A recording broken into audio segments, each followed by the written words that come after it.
بسم اللہ الرحمن الرحیم۔ السلام علیکم۔ کیپٹل ٹاک میں خوش آمدید۔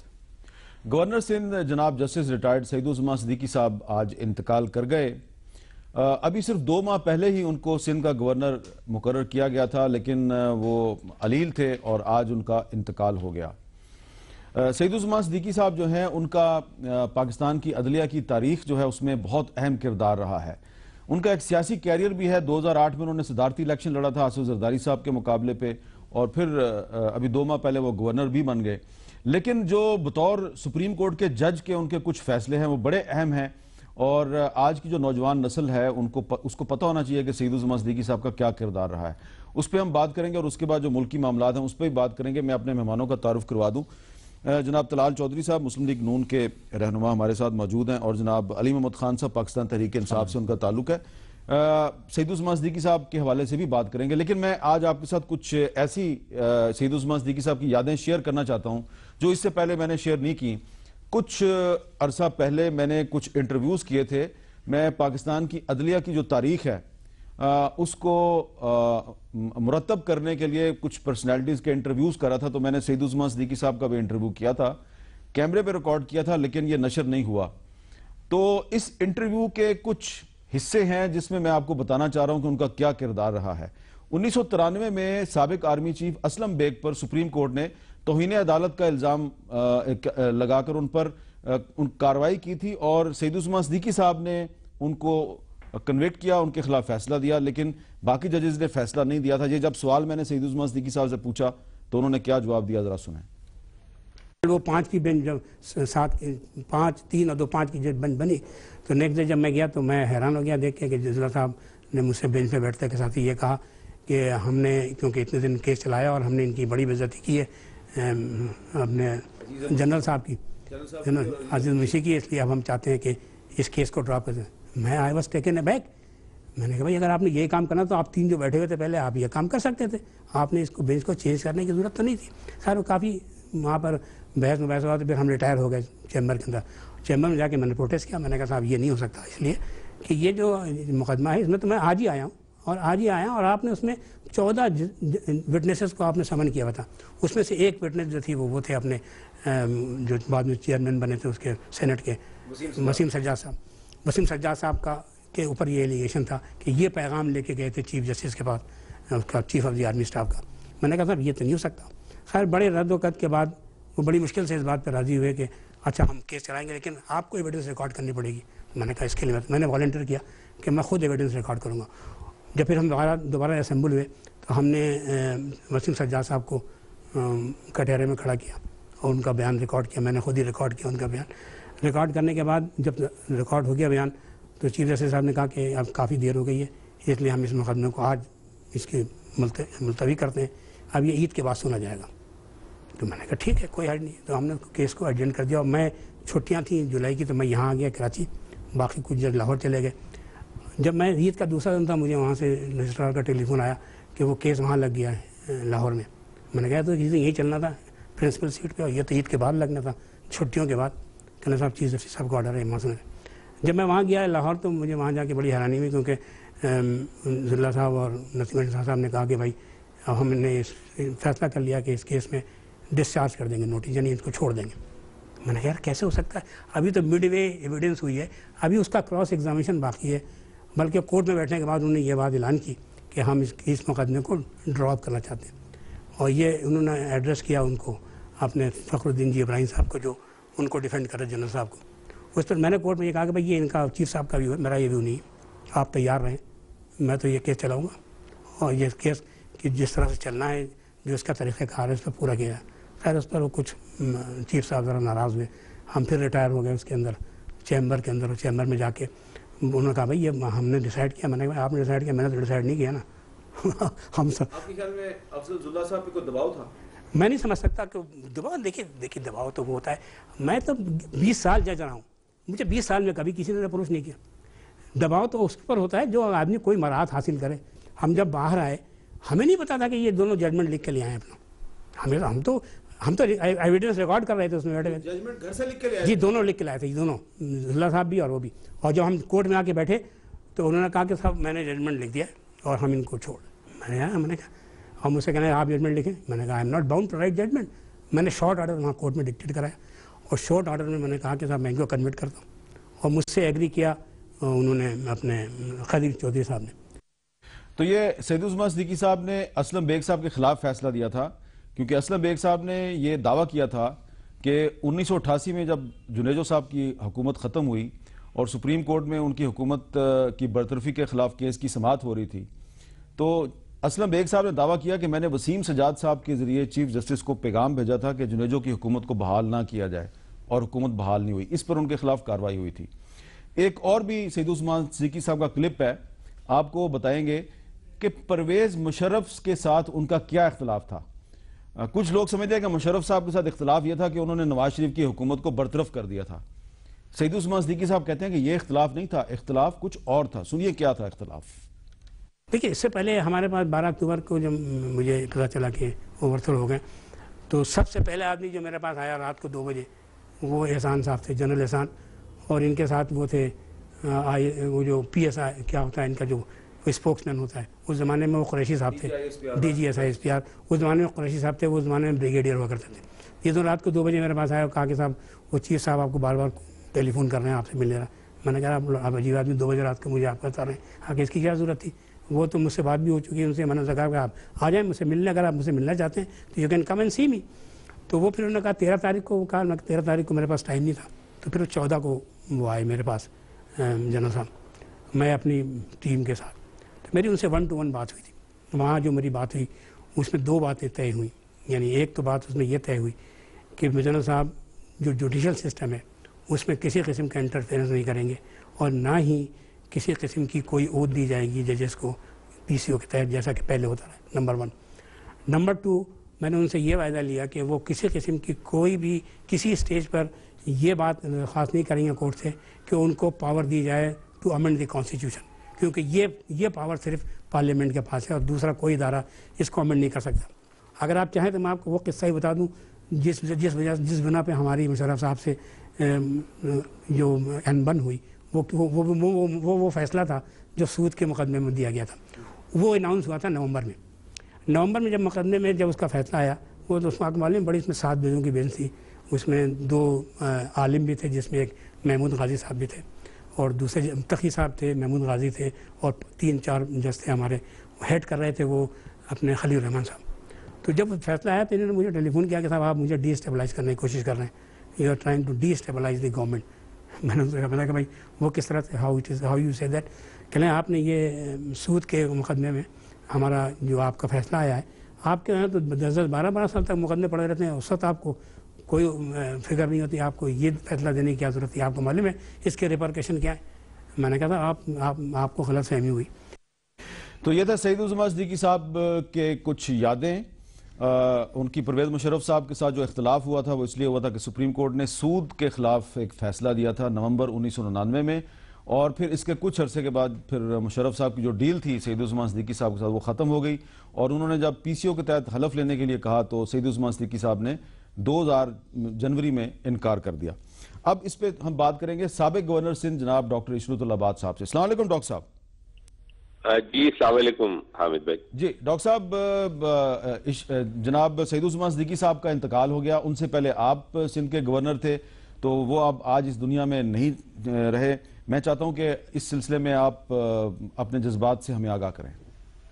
جی حامد بھائی, سب سے پہلے تو میں یہ کہوں گا کہ اللہ تعالیٰ انہیں اپنی جوار رحمت میں جگہ عطا فرمائے, اور ان کے اہل خانہ کو اور ہم سب کو صبر جمیل عطا فرمائے.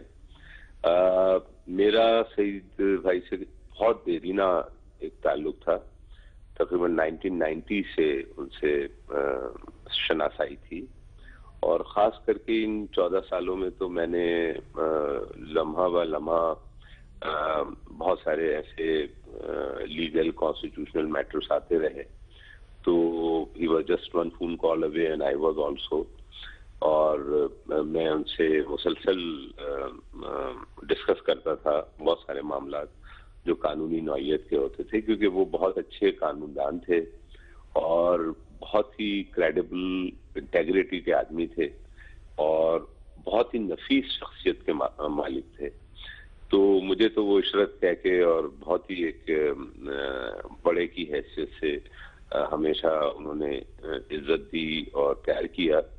تو مجھے تو بہت میرے لیے ایک شاکنگ نیوز تھی یہ کہ ان کا انتقال کی جب خبر ملی, کیونکہ بیچ میں یہ پتہ لگ رہا تھا کہ طبیعت کچھ بہتر بھی ہو رہی ہے, تو کچھ امید بنی تھی کہ انشاءاللہ تعالیٰ اب یہ ان کی طبیعت بہتر ہوتی ہے تو صوبے کے معاملات, کیونکہ آپ کو پتہ ہے کہ صوبہ سندھ جو ہے وہ بہت ہی کی ڈائنامکس ڈفرینٹ ہے, اور یہاں گورنر کا جو آفس ہے وہ بہت امپورٹنٹ رول پلے کرتا ہے. تو طبیعت کی وجہ سے ظاہر ہے کہ وہ ایک خلا پیدا ہو رہا تھا, اور یہی دعا تھی کہ اللہ تعالیٰ انہیں صحت یابی عطا فرمائے, ان کو لمبی عمر دے, اور وہ جلد از جلد اپنے امور ایکٹیولی سنبھالنا شروع کریں. جس دن ان کا اناؤنسمنٹ ہوا ہے حامد بھائی, تو میں نے فون کیا تھا انہیں, مبارکباد بھی تھی.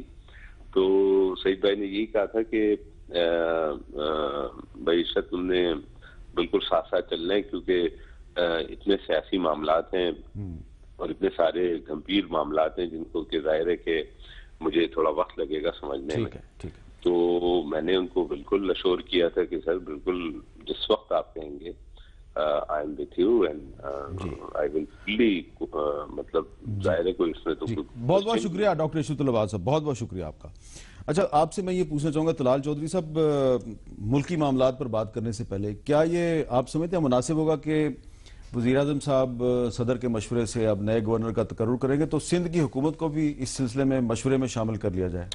بسم اللہ الرحمن الرحیم.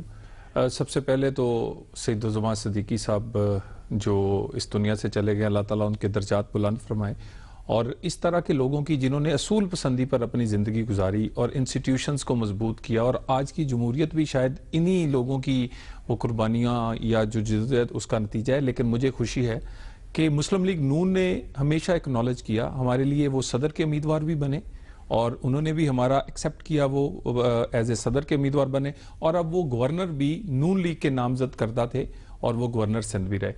باقی جو اگلی آپ بات کرتے ہیں, پہلے بھی سندھ کی حد تک بہت دفعہ ہمیں لوگوں نے کہا جب عشرت العباد صاحب پہلے گورنر تھے کہ آپ کو 3 سال ہو چکے ہیں, 3.5 سال ہو چکے ہیں, آپ کو اپنا بندہ لانا چاہیے.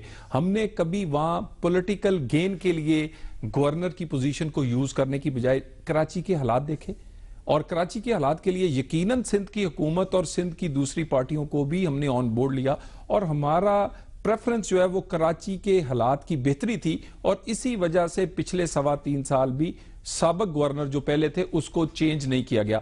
اب بھی آپ بالکل اس پہ اطمینان رکھیں, ہم کسی سیاسی کوئی گین کی لیے نہیں, بلکہ کراچی کا جو امن ہے ہم سمجھتے ہیں کہ وہ پاکستان کی اکانومی اور ہمارے وعدے سے بھی جڑا ہوا ہے, اور اللہ کی مہربانی سے لوگ کریڈٹ بھی دیتے ہیں کہ یہ اس امن میں میاں نواز شریف کا پورا حصہ ہے, کیونکہ تبدیل تو صرف میاں نواز شریف ہوئے ہیں, باقی تو تمام فورسز, تمام حکومت, ایون سندھ کی بھی وہی ہے.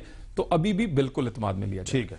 اچھا, آپ تو وکیل بھی ہیں علی محمد خان صاحب, میں ایک سوال پوچھا کرتا تھا ہمیشہ سید الزمان صدیقی صاحب سے, اب وہ اس دنیا میں نہیں رہے, اللہ تعالیٰ ان کے درجات بلند کرے, لیکن ایک وکیل کی حیثیت سے میں آپ سے پوچھنا چاہ رہا ہوں کہ ایک جج جب کوئی فیصلہ دیتا ہے اور اس فیصلے کا کسی ایک سیاسی جماعت کو فائدہ پہنچتا ہے, تو کیا جج کو ریٹائرمنٹ کے بعد اسی سیاسی جماعت کے ساتھ ایسوسیشن بنانی چاہیے؟ بسم اللہ الرحمن الرحیم. اللہم صلی وسلم وبارک علی سیدنا محمد رسول اللہ صلی اللہ علیہ وسلم. ہمارا دین ہمیں یہ سکھاتا ہے کہ جب کوئی فوت ہو جائے تو اچھی بات کرنی چاہیے, اور ان کا جو امیج ہے اور جتنے ان کے فیصلے ہیں وہ سپیکنگ ججمنٹس میں سے ہیں. اپرائٹ آدمی تھے, اور ظاہر ہے جب آپ ایک ملک میں رہتے ہیں تو آپ کہیں نہ کہیں آپ کی افیلیشن ہوتی ہے, کیونکہ زیادہ تر آپ لائر سے ہی آپ ججز بنتے ہیں, اور لائر کمیونٹی آپ کو پتہ ہے کہ ایک پولیٹیکل رول ہے ہمارا, ہر لائر کسی نہ کسی پولیٹیکل پارٹی سے افیلیٹ ہوتا ہے. لیکن جب آپ جج بنتے ہیں اس کے بعد وہ افیلیشن ختم ہو جاتی ہے ایک لحاظ سے, کہ آپ اس کو پھر شو نہیں کرتے, آپ پبلک میں زیادہ, اب تھوڑا سا ڈفرینٹ ہے پہلے سے. پہلے تو ججز بالکل پبلک میں نظر ہی نہیں آتے تھے. جو آپ کا سوال ہے میں سمجھتا ہوں وہ بڑا امپورٹنٹ ہے کہ اگر آپ کے کسی فیصلے کو فائدہ ہوا ہے کسی جماعت کو, پھر آپ ادھر سے کوئی عہدہ لیتے ہیں تو پھر انگلیاں اٹھتی ہیں اس پہ, چاہے آپ جتنے بھی کلیئر ہوں, کیونکہ ہمارے معاشرے میں ذرا نکتہ چینی کا رجحان بھی ہے. لیکن آپ کو انہیں کہ دیکھیں, if you become chief justice of the country, ملک کے پاس اس سے بڑا عہدہ دینے کو نہیں ہے. دیکھیں صدر کا عہدہ ہے، گورنر کا عہدہ ہے، وزیر اعظم کا عہدہ ہے، chief of the army staff, یہ اس کے سامنے میرے خیال میں آپ اگر اس کو دیکھیں نا یہ بہت بڑا عہدہ ہے، کیونکہ آپ اگر صدر پاکستان سے ملتے ہیں نا، آپ ٹیکنیکلی سپیکنگ سب سے بڑا عہدہ ہے ملک کا، آپ جب ان سے ملتے ہیں، مجھے میرے مرحوم استاد کی بات یاد آتی ہے، عبداللہ جان ثانی مرحوم، ان کی مجھے کہتے تھے کہ دیکھو جج اتنا اہم ہوتا ہے کہ جب آپ صدر سے بھی ملتے ہیں نا تو آپ کی اور اس کے بیچ میں زمین ایک ہوتی ہے، لیکن جب جج سے ملتے ہیں تو آپ سے ایک سیڑھی اوپر بیٹھا ہوتا ہے، جج کا بہت اونچا مقام ہے، میں سمجھتا ہوں اس کے بعد باقی سارے عہدے چھوٹے ہو جاتے ہیں، لیکن ان کی ایک چوائس تھی، پریفرنس تھی، اس کو ہم ایکنالج کرتے ہیں، انہوں نے مناسب جانا کہ گورنر بنے، لیکن میں یہ سمجھتا ہوں کہ کسی بھی گورنر کو نامزد کرتے ہوئے ایک تو وہاں کی صوبائی حکومت چاہے آپ کی اپنی ہو یا کوئی اور ہو اس کو کانفیڈنس میں لیں، کیونکہ working relation ship is very important, وہ بھی ہونا چاہیے، اور دوسرا جس کو بھی آپ لیں اس کو آپ مہربانی فرما کے ایسی ایج کا لیں کہ وہاں پہ وہ ایکٹیولی ایک رول ادا کر سکیں، لیکن سیریمونیل نہیں ہے، اگر سیریمونیل عہدہ ہے پھر تو ٹھیک ہے آپ اکنالج کرنے کے لیے دیتے ہو، لیکن اگر آپ اس عہدے سے کوئی کام لینا چاہتے ہو then you must appoint a person جس کا ایکسپیرینس بھی ہو لیکن وہ صحت اور اس کی عمر ایسی ہو کہ وہ کچھ کر سکے اس قوم کے لیے۔ ٹھیک ہے، اچھا اب میں آتا ہوں جی، آج کے جو حالات ہیں، ظاہری بات ہے آج سپریم کورٹ میں پاناما کیس کی سماعت ہوئی، اور جب بھی ہم پاناما کیس میں بات کرتے ہیں تو میں اکثر اوقات یہ میں واضح کرتا ہوں کہ ہم کورٹ کے اندر جو پروسیڈنگز ہو رہی ہیں اس کے کیس کے جو میرٹس اور ڈی میرٹس ہیں اس پہ ہم بات نہیں کرتے، بلکہ عام طور پہ کچھ ریمارکس ہوتے ہیں اور کورٹ کے باہر جو باتیں کی جاتی ہیں ان پر ہم بات کرتے ہیں۔ تو آج کل کورٹ کے باہر ایک بحث چل رہی ہے کہ یہ معاملہ جو ہے یہ کتنا لمبا جائے گا، کچھ مہینے میں طے پائے گا یا پورا 2017 جو ہے اس میں یہ چلتا رہے گا، اور کمیشن بنے گا یا یہی کورٹ کے ججز جو ہیں فیصلہ کر دیں گے۔ تو اس پہ کچھ جو قانونی ماہرین ہیں ان سے ہم نے یہ سوال پوچھا کہ آپ کے خیال میں اس کیس کا فیصلہ چند ماہ میں ہوگا یا 2017 اس کیس میں گزر جائے گا، تو انہوں نے کیا کہا ذرا سنیں۔ میرا نہیں خیال کہ اسے اگلے 2 ہفتوں سے زیادہ وقت لینا چاہیے، اور یہ بھی نظر نہیں آ رہا کہ کسی قسم کے کمیشن کی فارمیشن کی صورت بنے گی۔ بالکل ہوگا جی، absolutely no question about it. میرے خیال سے وہ تینوں آپشنز ابھی تک اویلیبل ہیں، پٹیشن ڈسمس ہونے کی، پٹیشن ایکسیپٹ ہونے کی، یا جیسا میں ہمیشہ کہتا ہوں کمیشن بننے کی۔ مجھے لگتا یہ ہے کہ اندازہ ہے میرا کہ کمیشن بنے گی، کمیشن کے تحت پھر ایویڈنس کو دیکھا جائے گا، اصل کون سا ہے، جھوٹا کون سا ہے، اور پھر یہ رپورٹ آئے گی سپریم کورٹ کی، اور سپریم کورٹ انشاءاللہ جلد سے جلد فیصلہ کر دے گا۔ مجھے نہیں لگتا یہ اگر کمیشن بنتی بھی ہے تو یہ 2-3 مہینے سے زیادہ ٹائم لگے گا۔ یہ بنیادی طور پر کیس ہی غلط چل رہا ہے، یہ کیس جو ہے نا انکوائری کا نہیں ہے، انویسٹیگیشن کا ہے، آلریڈی پروو ہو چکا ہے، انویسٹیگیشن ایجنسی انویسٹیگیٹ کرتے ہیں اور غلط اس میں لے کر آئیں کہ اس کو صرف اپنے سیاسی مقاصد کے لیے، جو سیاسی مقاصد کے کیسز ہوتے ہیں تو عدالتیں بڑی کانشیس ہوتی ہے، وہ سمجھ جاتی ہیں ساری صورتحال کو کہ اصل مقاصد کیا ہیں پٹیشن کے، اس لیے میں نہیں سمجھتا کہ اگر انویسٹیگیشن سٹارٹ کریں گے تو شاید کوئی رزلٹ نکلے، 2 سال میں نکلے، سال میں نکلے، لیکن اس کورٹ سے کوئی رزلٹ نہیں نکلنا۔ 2017 تو بہت دور ہے، یعنی آپ میکسیمم کہہ لیں 2 مہینے، 3 مہینے، 4 مہینے میں اس کیس کا فیصلہ میکسیمم ہو جائے گا، فائنل حتمی نتیجے تک۔ تو کم از کم 2-3 مہینے کی بات تو وکلا حضرات کر رہے ہیں، لیکن کچھ وکلا جو ہیں، اکرام چودھری صاحب نے 2 ہفتے کی بات کی ہے۔ اب میں اپنے مہمانوں سے پوچھوں گا کہ ان کی کیا امیدیں ہیں، لیکن ایک وقفے کے بعد۔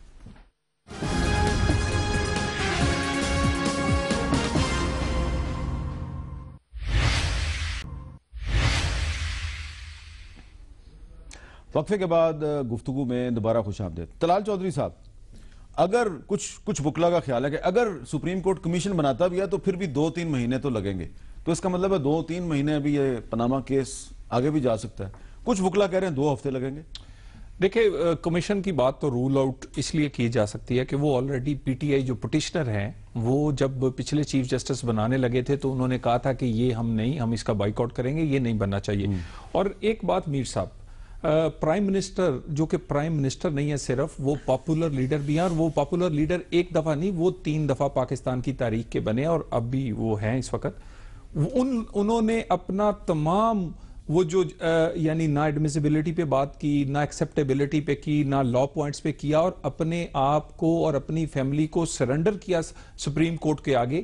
وہ اس لیے نہیں کیا کہ اب یہ جواب جو ہے وہ گرے آئے، وہ بلیک ہونا چاہیے یا وائٹ ہونا چاہیے۔ ٹھیک ہے، ہمیں دیکھیں، ہم اس آنسر کو یہ دیکھیں نا، یہ ایک میڈیا ٹرائل جو ہے یہ جو چل رہا ہے میڈیا ٹرائل میں ہم بھی کرتے ہیں نا, میں بھی اس میں شامل ہوں, میں بھی باہر آ کے بات کرتا ہوں, یہ بھی کرتے ہیں. میں ذرا اس کی ایگزامپل, یہ اسی طرح یہ وہ سوچ ہے جو ہماری کبھی رورل سائڈ پہ ہوا کرتی تھی کہ مخالف کے خلاف کوئی جھوٹی اپلیکیشن اس کو کسی معزز آدمی کے خلاف تھانے دے دی جائے, اس کو روزانہ تھانے بلایا جائے, اس کی بیٹی کا نام لیا جائے, اس کی وہ بیٹی جو ابھی سیاست بھی نہیں آئی اور اس کے بچوں کی بھی شادی ہو چکی ہے, اس کا نام کرپشن اور دوسرے سے جوڑا جائے اس لیے کہ وہ سیاسی کل کو ابھر کر مخالف بن سکتی ہے.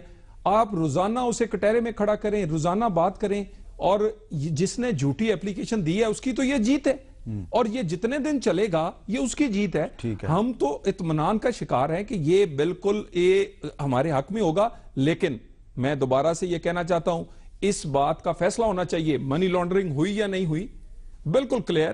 کیا ٹیکس چوری ہوئی یا نہیں ہوئی, کیا نواز شریف نے کوئی جھوٹ بولا یا نہیں بولا, کیا وہ پراپرٹیز 1993 سے ان کے پاس کوئی ثبوت ہے یا نہیں. اگر ان کے پاس ثبوت نہیں تو کائنڈلی یہ لنگر آن اب نہیں ہونا چاہیے, اور مجھے بھی لگتا ہے کہ یہ اگر لنگر آن نہ ہوا تو 2 ہفتے میں سے پہلے رزلٹ آئے گا. اچھا علی محمد خان صاحب, آپ کو کیا لگ رہا ہے, 2 ہفتے یا 2 مہینے؟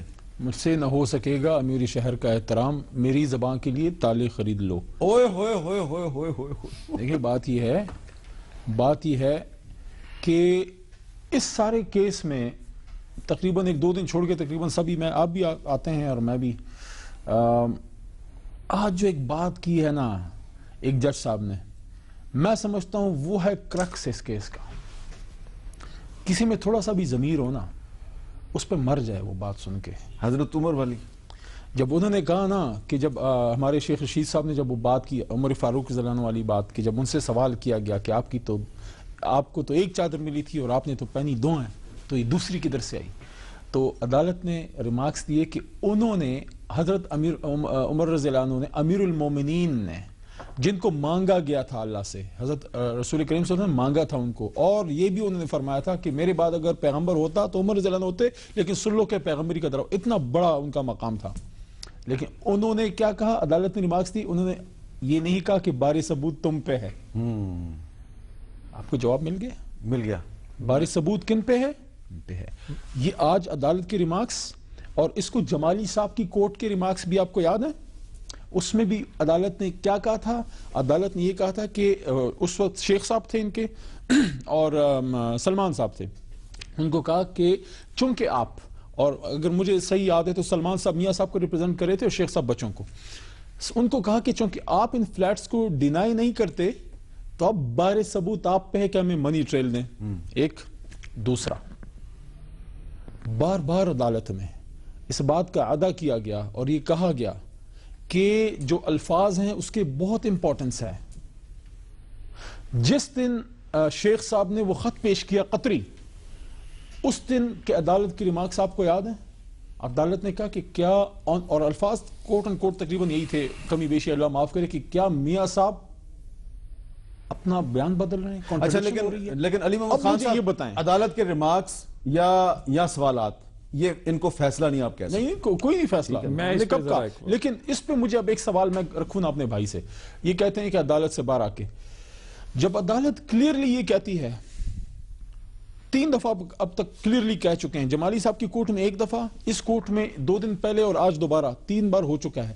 عدالت ان کو کہتی ہے کہ بار ثبوت آپ پہ منی ٹریل دیں. عدالت کہتی ہے دونوں پہ بار ثبوت, لیکن منی ٹریل کا ان پہ ہے, اور یہ بار کچھ آپ پہ بھی ہے, کچھ ان پہ بھی ہے. کہتے ہیں کہ کوئی ثبوت نہیں دیا. دیکھیں مجھے ایک چیز بتائیں, آپ نے پاکستانی پالیٹکس کو بہت کور کیا نا, اور آپ کو میں اس پہ بھی اپریشیٹ کرتا ہوں کہ آپ چھوٹے صوبوں کو بھی بہت, ان کی پالیٹیشنز کو آپ لاتے ہیں, ان کا موقف پیش کرتے ہیں تاکہ پاکستان مضبوط ہو. بالکل.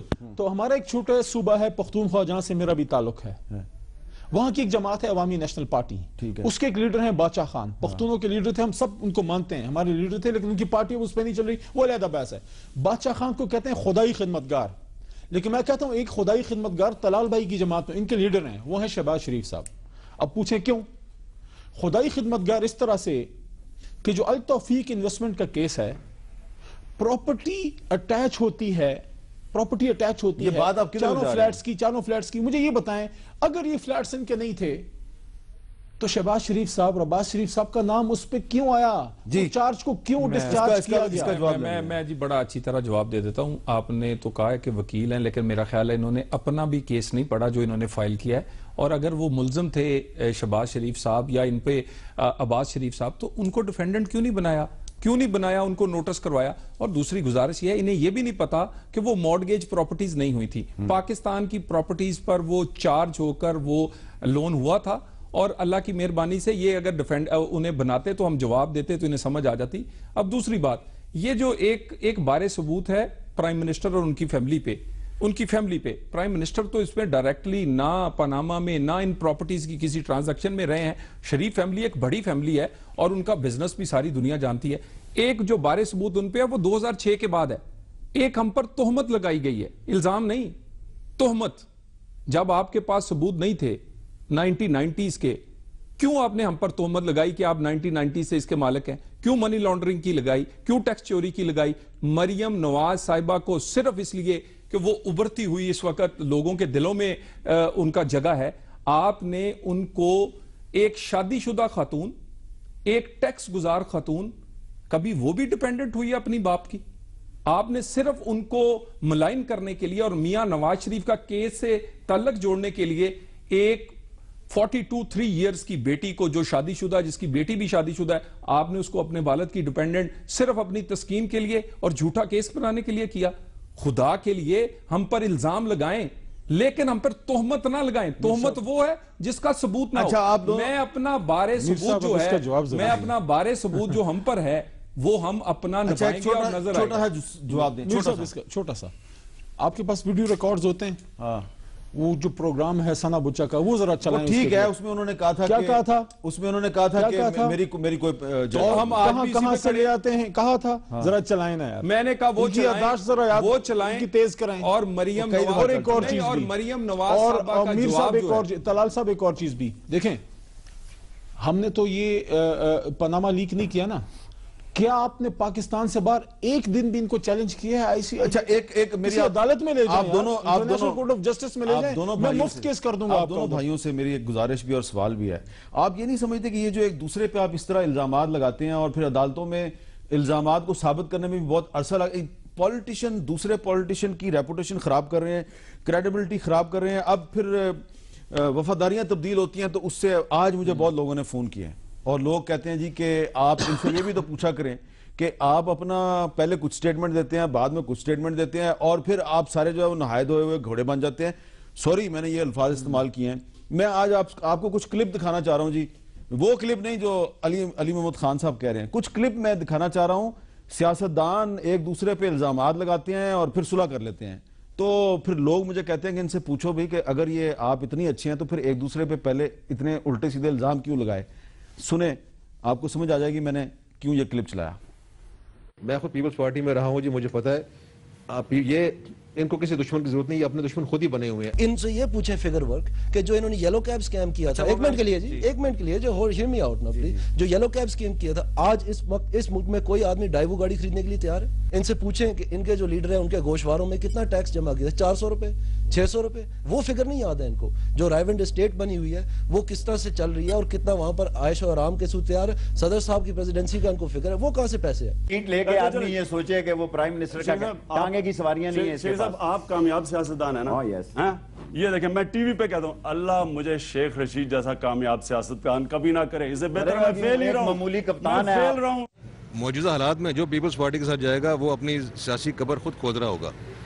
تو یہ بڑے واضح طور پہ آپ کو پتہ ہونا چاہیے ان حالات میں. تو ان کے اپنے لوگ ان کو چھوڑ رہے ہیں. پیپلز پارٹی کے اپنے جو ان کے سینئر ممبران ہیں ان کے آپ بیانات دیکھیں، وہ خود اپنے آپ کو ڈسٹنس کر رہے ہیں پارٹی کی پالیسیوں سے. تو باہر سے کوئی آ کے ان کو اس ڈوبتی ہوئی کشتی کو کوئی بچائے گا ہمیں سے، آئی تھنک اس سے یہ تو سیاسی خودکشی کے مترادف ہوگا. میں عرض کرتا ہوں اس پہ، دیکھیں آئیڈیل کیا ہے وہ آپ کو بھی پتہ ہے، مجھے بھی پتہ ہے. سیاست سرکار نے کی تھی صلی اللہ علیہ وسلم نے، ٹھیک ہے. لیکن پاکستان کی بات کریں تو محمد علی جناح جگہ کھڑے تقریر فرما رہے تھے انگریزی میں. ایک بابا جی بیٹھے ادھر ٹک ٹکی باندھے دیکھ رہے ہیں. تو کس نے پوچھا بھئی کیوں آپ یہ تو انگریزی میں، آپ کو انگریزی سمجھ آتی ہے؟ انہوں نے کہا مجھے انگریزی سمجھ نہیں آتی لیکن یہ جو بات کر رہا ہے بندہ بات سچی کرتا ہے اس لیے سن رہا ہوں.